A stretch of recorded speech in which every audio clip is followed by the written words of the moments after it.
The man who told her to move her cart would spend the rest of his life remembering the woman he never bothered to see. A sharp winter wind swept through the front entrance of St. Matthew Regional Hospital just after 7 in the morning. The automatic doors opened and closed in a steady rhythm as nurses hurried toward their shifts. Visitors carried coffee cups through the lobby, and patients checked in beneath bright digital screens. The hospital was already awake. The day had barely begun. Near the entrance, a woman slowly pushed a small metal cart across the polished floor. The cart was old. Its wheels squeaked softly with each turn. A worn canvas bag hung from one side. A folded blanket rested beneath a stack of neatly organized papers. Nothing about the cart looked expensive. Nothing about the woman did either. Eleanor Hayes moved carefully, one hand on the handle, her navy coat buttoned against the cold. Gray curls framed her face beneath a knitted hat. She looked like the kind of elderly woman people passed every day without noticing. Most did. A few visitors glanced briefly at her cart and then looked away. Others simply walked around her.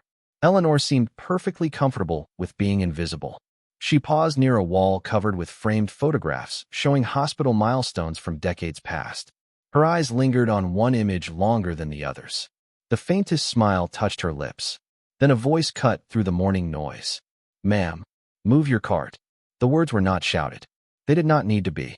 Authority carried its own volume. Eleanor turned slowly. A tall man in a charcoal suit stood several feet away. His identification badge hung from a blue lanyard around his neck. Daniel Whitmore, Director of Operations. He held a tablet beneath one arm and wore the expression of a man already frustrated before breakfast. Eleanor looked at him calmly. "Good morning." Daniel glanced at the cart instead of her face. "You cannot leave that there. I was only stopping for a moment." "Hospital policy." His answer arrived immediately. "Practiced. Efficient." Eleanor nodded. "I understand." Daniel checked his watch. "We have patients coming through this area." Eleanor gently placed both hands on the cart handle. "Of course." She began moving again without complaint. Daniel watched for another second before continuing toward the administrative wing. To him, the interaction was already over. Forgotten. Meaningless. Eleanor continued down the hallway. The wheels squeaked softly across the floor. As she passed the reception area, she noticed an elderly man standing at the check-in desk. His shoulders were hunched against the cold. A cane rested against his leg. The receptionist never looked up from her computer screen. "Please take a seat," she said. "Someone will call your name." The man hesitated. "I have been waiting 40 minutes. Please take a seat." The answer sounded exactly the same the second time. Eleanor watched quietly. The man picked up his cane and slowly walked away. Nobody noticed the disappointment on his face. Except Eleanor. She glanced around the lobby. People moved everywhere. Doctors, nurses, administrators, volunteers. Everyone seemed busy. Everyone seemed important. Yet somehow the people who needed the most attention often received the least. Eleanor pushed her cart toward a row of chairs near the cancer treatment wing. Sunlight filtered through tall windows overlooking the parking lot. For a long moment she sat there in silence, studying the hospital around her. Listening, watching, remembering. The building had changed over the years. New wings, new technology, new leadership. But she had not come this morning to admire progress. She had come to see something far more important. And so far, she was not sure she liked what she was seeing. People rarely reveal who they are when everything is going well. They reveal themselves when they believe nobody important is watching. Eleanor Hayes sat quietly near the cancer treatment wing, her hands folded over the handle of her cart. Morning sunlight streamed through the tall windows, painting long golden shapes across the polished floor. Around her, the hospital moved with practiced efficiency. Nurses pushed equipment carts through hallways. Physicians reviewed charts while walking. Families waited with tired eyes and paper coffee cups. The building looked impressive, modern, successful. Yet Eleanor had learned long ago that appearances often hid the most important truths. Across the lobby, an elderly woman approached the reception desk carrying a folder against her chest. Her coat looked too thin for the season. She smiled nervously at the young receptionist. "Excuse me," she said. "I am here for my appointment with oncology." The receptionist never looked up. Her fingers continued moving across the keyboard. "Insurance card?" The woman handed it over. The receptionist scanned it. A small frown appeared. "You need to update your supplemental paperwork." The woman blinked. Nobody told me that. Without it, there may be delays. Anxiety immediately appeared on the woman's face. Eleanor noticed. So did nobody else. I drove almost 90 miles to get here, the woman said quietly. Can somebody help me fill it out? The receptionist pointed toward a stack of forms on a nearby counter. Instructions are there. The answer was not rude. It was something worse. Indifference. The woman walked away slowly, clutching the paperwork with uncertain hands. Eleanor rose from her chair. She pushed her cart across the lobby. The wheels squeaked softly. Would you like some help? She asked. Relief flooded the woman's face instantly. Oh goodness. Thank you. They sat together near a window. Eleanor patiently explained each section of the paperwork. The woman introduced herself as Margaret, a retired school librarian, a grandmother of 6, someone who looked terrified but was trying very hard not to show it. 20 minutes passed. By the time they finished, Margaret's shoulders seemed lighter. I do not know what I would have done without you, she admitted. Eleanor smiled. You would have figured it out. Maybe, but it would have felt a lot lonelier. Those words stayed with Eleanor, because loneliness often arrived long before illness. Across the lobby, Daniel Whitmore emerged from an administrative hallway carrying another tablet. He was speaking with 2 department managers. The conversation stopped when he noticed Eleanor again. More specifically, her cart. His expression tightened immediately. He changed direction and walked toward her. Margaret noticed him first. Is something wrong? She whispered. Eleanor glanced up. Not yet. Daniel stopped beside them. Ma'am. The words sounded more like a warning than a greeting. Eleanor remained seated. Good morning again. Daniel looked at the cart, then at the stack of brochures resting on top of it, then at Margaret. Finally, he returned his attention to Eleanor. You cannot keep setting up in public areas. Margaret frowned. She was helping me. Daniel barely acknowledged her. Patients need clear access to seating. Eleanor looked around. Half the chairs nearby were empty. Daniel never did. He had already decided what he believed. I am only sitting with a friend, Eleanor replied. Hospital policy applies to everyone. The answer arrived immediately. Polished. Automatic. Eleanor nodded slowly. Not because she agreed. Because she was learning. And with every conversation, the lesson became a little clearer. The most dangerous assumptions are the ones people stop questioning. Daniel Whitmore stood beside the row of chairs, waiting for Eleanor Hayes to move. Around them, the hospital continued its steady rhythm. Phones rang behind reception desks. Elevators opened and closed. Visitors crossed the lobby carrying flowers, balloons, and paper cups of coffee. To everyone else, it looked like an ordinary morning. Eleanor slowly stood and placed both hands on the handle of her cart. If the chairs are needed, I understand, she said. Daniel nodded once. Thank you. Margaret, the elderly woman Eleanor had helped, looked uncomfortable. There are plenty of empty seats. Daniel offered a professional smile that never reached his eyes. We are simply maintaining proper use of hospital space. Eleanor noticed something. Daniel always seemed to speak about rules, never people. Margaret gathered her paperwork. Well, I appreciate her help. Daniel barely acknowledged the comment. His attention had already returned to the cart. Eleanor gently pushed it forward. The wheels squeaked across the floor. She moved toward another section of the lobby near a large indoor garden surrounded by benches and sunlight. For several minutes, she sat quietly, watching patients come and go. A young father carried a sleeping child through the hallway. A nurse stopped to comfort a worried family member. A volunteer handed directions to a confused visitor. Kindness existed here. She could see it.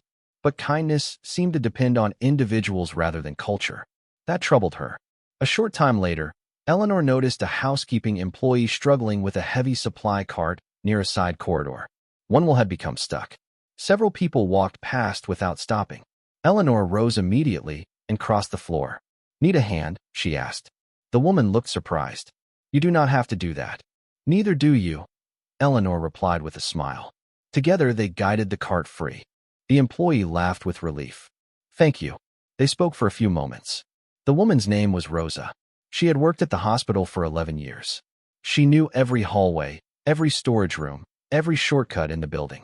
Yet most people barely noticed her. Eleanor listened carefully. People often revealed the truth of an organization long before executives did. Across the lobby, Daniel emerged from another meeting. He spotted Eleanor immediately. His expression hardened. Somehow she always seemed to be exactly where he did not want her. He approached with long, purposeful steps. Rosa noticed him first and quietly excused herself. Daniel stopped beside Eleanor. "Ma'am." Eleanor looked up. "Good morning again." The greeting seemed to irritate him. "I have received multiple reports that you are moving throughout the facility." Eleanor tilted her head slightly. "Walking, interacting with patients, speaking with staff, occupying public areas." Eleanor considered the statement. "That sounds like a hospital." A few nearby visitors looked up from their phones. Daniel's jaw tightened.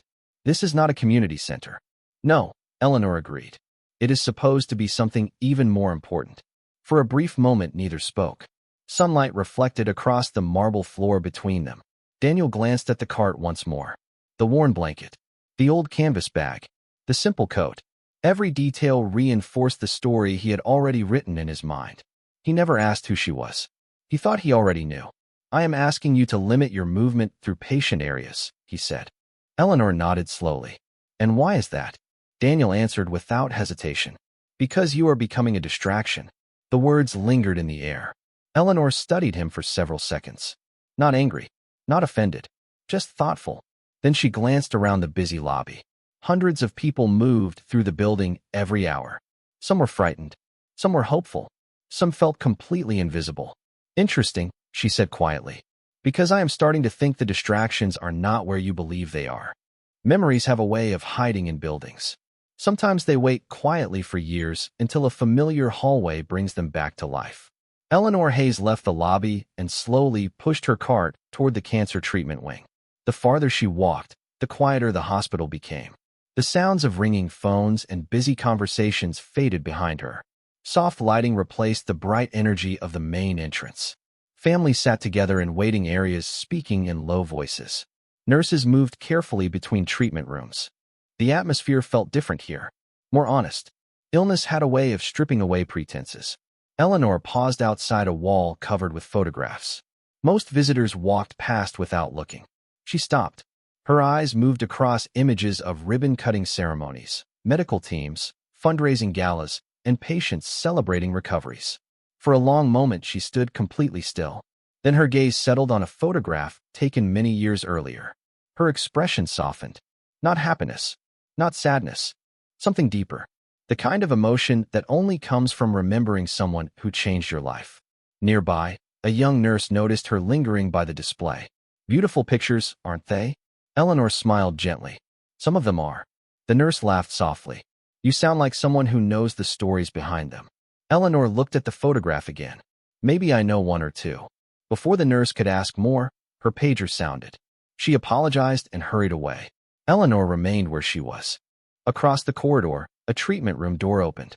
An older man stepped out carrying discharge papers. He looked exhausted but relieved. His daughter walked beside him, holding his arm. They passed Eleanor without noticing her. She watched them go and smiled quietly.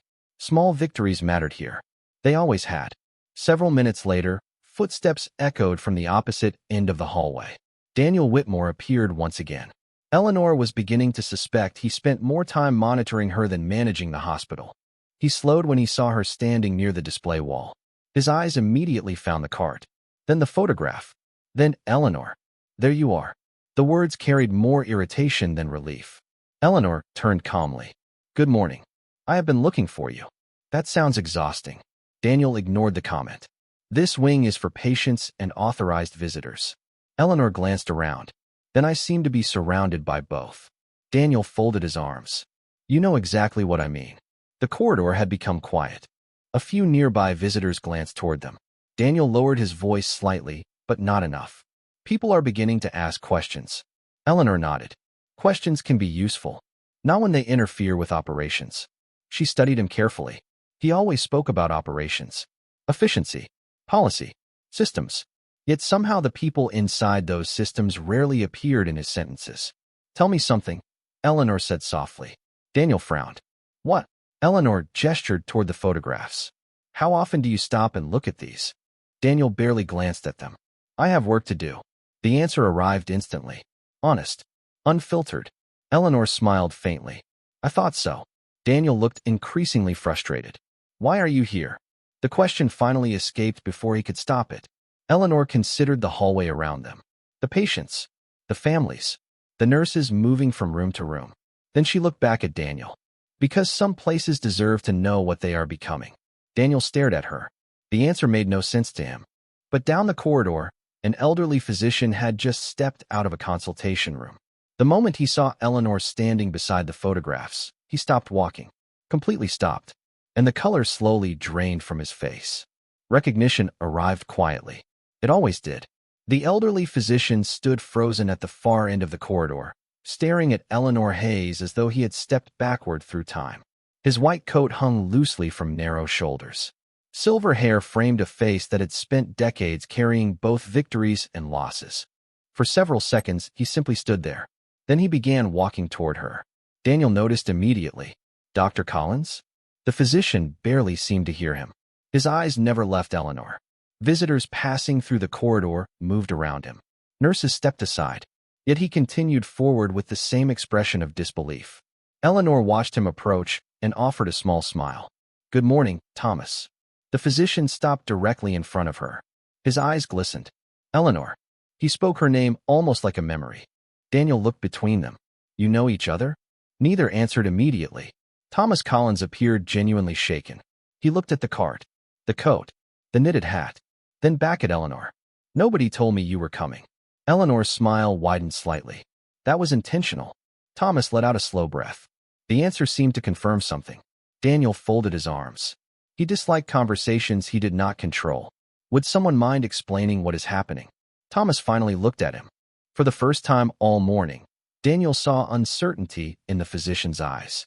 Not uncertainty about Eleanor. Uncertainty about him. "How long has she been here?" Thomas asked quietly. Daniel frowned. "Several hours." The physician closed his eyes briefly. "Several hours." Eleanor noticed the reaction. So did Daniel. Neither understood it the same way. "I have been showing myself around," Eleanor said gently. Thomas gave a faint nod. "I imagine you have." They shared a look that carried years of history. Daniel hated not understanding it. "Dr. Collins." His voice sharpened slightly.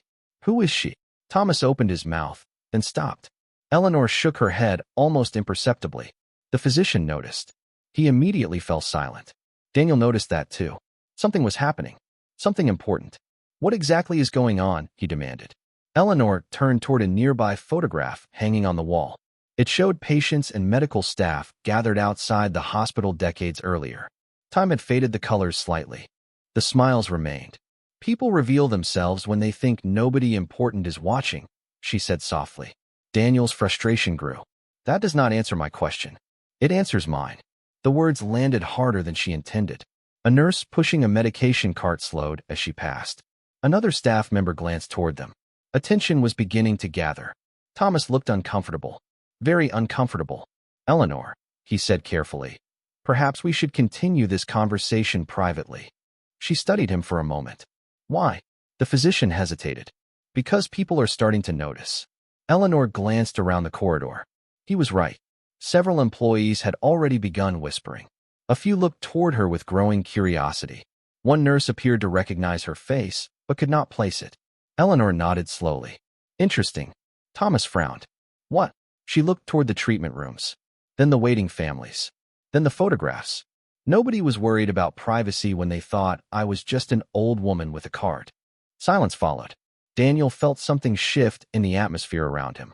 He could not explain it. Yet every person who seemed to know Eleanor reacted the same way. Respect. Concern. Recognition. None of it made sense. Then a young administrative assistant rounded the corner carrying a stack of folders. The moment she saw Eleanor, the folders nearly slipped from her hands. Some truths announce themselves with speeches. Others arrive in the expression on a stranger's face. The young administrative assistant stopped so abruptly that several folders slipped sideways in her arms. Papers nearly scattered across the floor. Her eyes remained fixed on Eleanor Hayes. "Oh my goodness," she whispered. The words escaped before she could stop them. Thomas Collins immediately noticed. Daniel Whitmore did too. "Emily?" Daniel asked. The young woman looked from Eleanor to Thomas and back again. "Nobody told me she was here." The same sentence. The same reaction. Daniel felt irritation tightening inside him. All morning people had been behaving as though Eleanor was someone extraordinary. Yet nobody would explain why. Emily hurried forward. Mrs. Hayes. Eleanor smiled politely. Hello, Emily. The assistant looked genuinely nervous. If I had known you were coming, I would have arranged. She stopped herself. Eleanor's expression remained warm. That would have defeated the purpose. Emily immediately understood. Daniel did not. Will somebody please tell me what is happening? He asked. The frustration in his voice echoed softly through the corridor. Several nearby staff members glanced over. More people were paying attention now. Curiosity spread quickly inside hospitals. Emily looked uncomfortable. Thomas looked trapped. Eleanor simply stood beside her cart as though none of this concerned her. Daniel turned toward Thomas. You know her. Then toward Emily. You know her. Neither denied it. So who is she? Silence followed. Emily lowered her eyes. Thomas rubbed a hand across his forehead.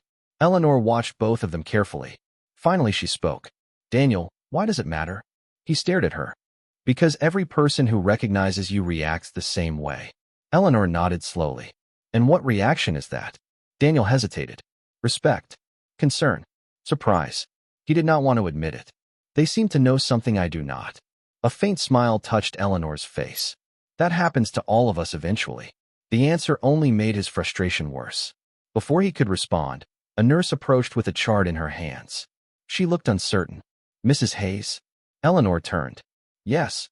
The nurse pointed toward a framed photograph hanging farther down the corridor. I was just looking at that picture. Eleanor followed her gaze. It was an old photograph taken nearly 30 years earlier. A ribbon-cutting ceremony. Doctors. Community leaders. Volunteers. Faces frozen in time. The nurse looked back at Eleanor. Then at the photograph. Then back again. Understanding slowly appeared. That is you, isn't it? The corridor grew quiet. Daniel looked toward the photograph for the first time. The younger woman standing near the center of the image had the same eyes. The same smile. The same calm presence. Just decades younger. Eleanor did not answer immediately. She simply looked at the picture. Memories seemed to pass across her face like shadows moving through sunlight. A long time ago, she said softly. The nurse stared in disbelief. Emily closed her eyes briefly. Thomas looked as though he wished the moment had arrived differently. Daniel stepped closer to the photograph. For the first time all day, uncertainty replaced confidence. He studied the image carefully. Beneath it sat a small bronze plaque. He had walked past it hundreds of times without reading it. Hundreds. Maybe thousands. Today he finally did. His eyes moved across the engraved words. And for the first time since meeting Eleanor Hayes, the ground beneath his assumptions began to crack. The plaque was not large. That was what surprised Daniel most. He had expected something dramatic. A wall-sized dedication. A portrait. A display impossible to miss.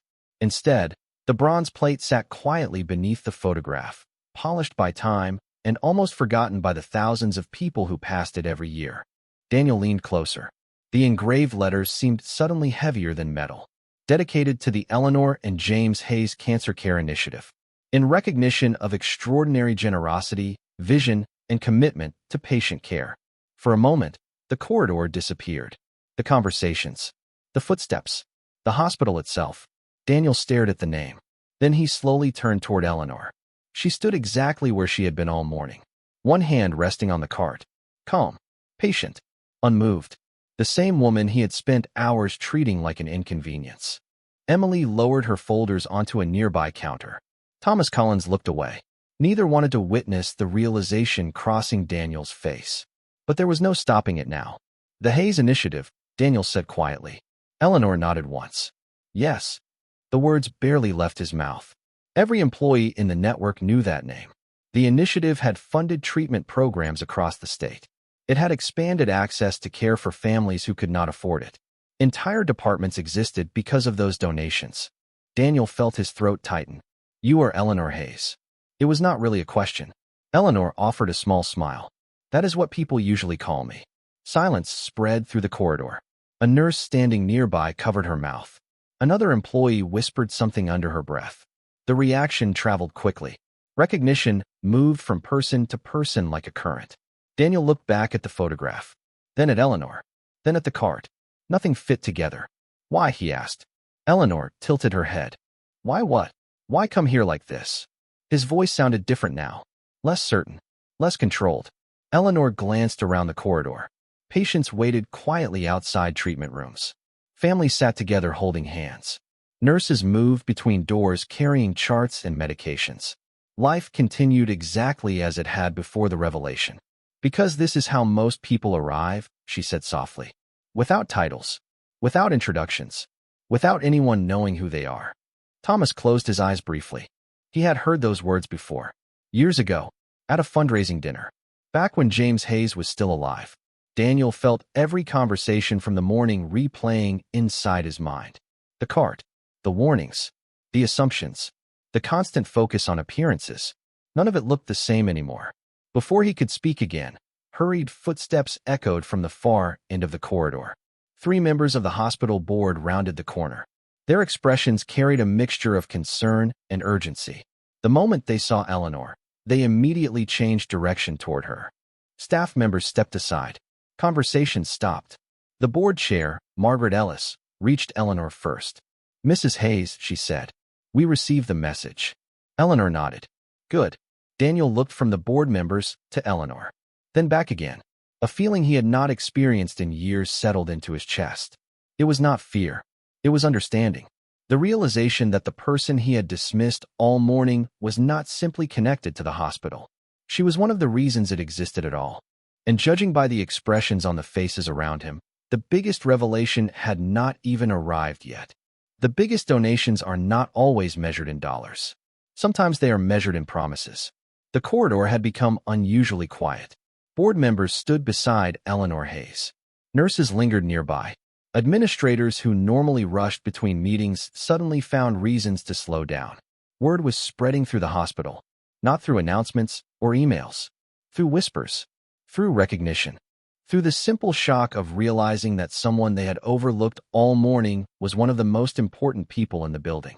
Margaret Ellis, chair of the board, looked at Eleanor with genuine concern. "We should have known you were coming." Eleanor smiled softly. "Then today would have been much less informative." Margaret lowered her eyes. She understood exactly what that meant. Daniel Whitmore remained silent. For perhaps the first time in years, he had nothing to say. He was still staring at the plaque beneath the photograph when Eleanor gently rested a hand on the handle of her cart. "You all keep looking at the wrong thing," she said. The board members exchanged confused glances. Eleanor nodded toward the photograph. That building did not start because of money. Her voice remained calm, but something deeper had entered it. Something personal. Thomas Collins looked away. He already knew where the story was going. Eleanor stepped closer to the photograph. The younger woman in the image stood beside a smiling man wearing a simple suit. His arm rested lightly around her shoulders. Most people never paid attention to him. They focused on the ribbon, the crowd, the hospital. Eleanor looked only at him. "James believed nobody should have to choose between treatment and dignity," she said quietly. The corridor fell completely silent. "When he became sick, we learned how difficult that could be." Daniel slowly lifted his eyes. Eleanor continued. "There were appointments, long drives, waiting rooms, insurance forms, fear." Her hand brushed the edge of the photograph. A great deal of fear. Thomas swallowed hard. He remembered those years. He remembered James Hayes. Everyone who worked at the hospital back then remembered him. Eleanor smiled faintly at the memory. "Before he passed away, he asked me for one promise." No one interrupted. Even the usual hospital sounds seemed distant now. He said that if we were fortunate enough to help others, we should never forget what it felt like to sit on the other side of the desk. The words settled heavily over everyone listening. Daniel felt something tighten inside his chest. Because all morning he had done exactly that. Eleanor turned toward him. Not accusingly. Not angrily. Simply honestly. "The cancer wing exists because of that promise." She gestured down the corridor. "The family support center exists because of that promise." Then toward the lobby beyond. "The transportation fund. The patient assistance grants. The treatment scholarships." Margaret Ellis took a slow breath. "The Hayes Foundation has contributed more than anyone in the hospital's history." Eleanor nodded. "But the money was never the point." Daniel looked around the corridor. Suddenly he understood why nobody seemed impressed by the financial figure itself. That was not what mattered. What mattered was why it had been given. Eleanor's eyes moved toward the patients waiting quietly outside treatment rooms. James wanted people to feel seen. Her voice softened. "Today I came to find out if they still were." Nobody spoke. Nobody could. Because for the first time all day, the conversation was no longer about a donor. It was about a promise. And judging by the expressions on the faces around her, many people were beginning to wonder whether the hospital had forgotten it. 3 months later, the hospital felt different. Not because the walls had changed. Not because new equipment had arrived. Buildings rarely transformed themselves. People did. The review initiated that day led to difficult conversations throughout the organization. Procedures were examined. Training programs were redesigned. Patient experience became more than a slogan printed on brochures. It became something leaders were expected to measure, protect, and demonstrate. Employees began noticing small changes first. Reception desks became places where people were greeted instead of processed. Volunteers received expanded support. Staff meetings included stories from patients and families rather than only financial reports and performance charts. None of it happened overnight. Real change never did. Daniel Whitmore remained with the hospital long enough to participate in the review process. He attended meetings he once would have delegated. He listened to employees he once would have overlooked. For the first time in years, he spent more time asking questions than giving answers. Whether the experience humbled him or simply awakened him, nobody could say for certain. Perhaps it was both. One crisp autumn morning, Eleanor Hayes returned to the hospital. The trees outside the entrance glowed with shades of gold and amber. Sunlight reflected through the glass facade. Patients moved through the lobby carrying the same hopes and fears they always had. Life continued. It always would. Eleanor pushed the same old cart through the front entrance. The wheels still squeaked. The blanket was still folded neatly on the bottom shelf. Nothing about her appearance had changed. This time, however, something else had. The young receptionist looked up immediately and smiled. "Good morning, Mrs. Hayes."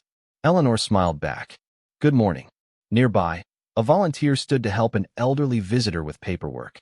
A nurse paused to assist a confused family searching for directions. Nobody seemed rushed. Nobody seemed invisible. Eleanor watched quietly. Then she noticed Margaret, the retired librarian she had helped months earlier. Margaret was sitting beside a treatment room window, reading a novel while waiting for a follow-up appointment. She looked healthier, stronger. When she recognized Eleanor, her face brightened instantly. "You came back." Eleanor sat beside her. "I wanted to see how things were going." Margaret glanced around the waiting area and smiled. People seemed kinder. Eleanor followed her gaze. A young employee was helping an elderly man understand a form. Nobody had asked her to. Nobody was watching. She simply saw someone who needed help. Eleanor smiled softly. "That is usually how you know something is working." They sat together for a moment in comfortable silence. Beyond the window, autumn leaves drifted across the courtyard. Somewhere down the hall, laughter echoed from a family gathering around a patient preparing to go home. Life, hope, ordinary moments. The things James had wanted to protect all those years ago. Eventually, Margaret asked the question many people had wondered. Was the visit worth it? Eleanor looked around one final time. At the patients, the nurses, the volunteers, the reception staff, the people, always the people. Then she nodded. Yes. Margaret smiled. Because things changed? Eleanor shook her head gently. Because they remembered. The afternoon sunlight warmed the floor beneath their feet. Outside, leaves continued falling across the courtyard. Inside, the hospital moved forward one patient at a time. And long after people forgot the donations, the meetings, and the names on the plaques, the lesson remained. A person's importance is never revealed by what they carry through the door.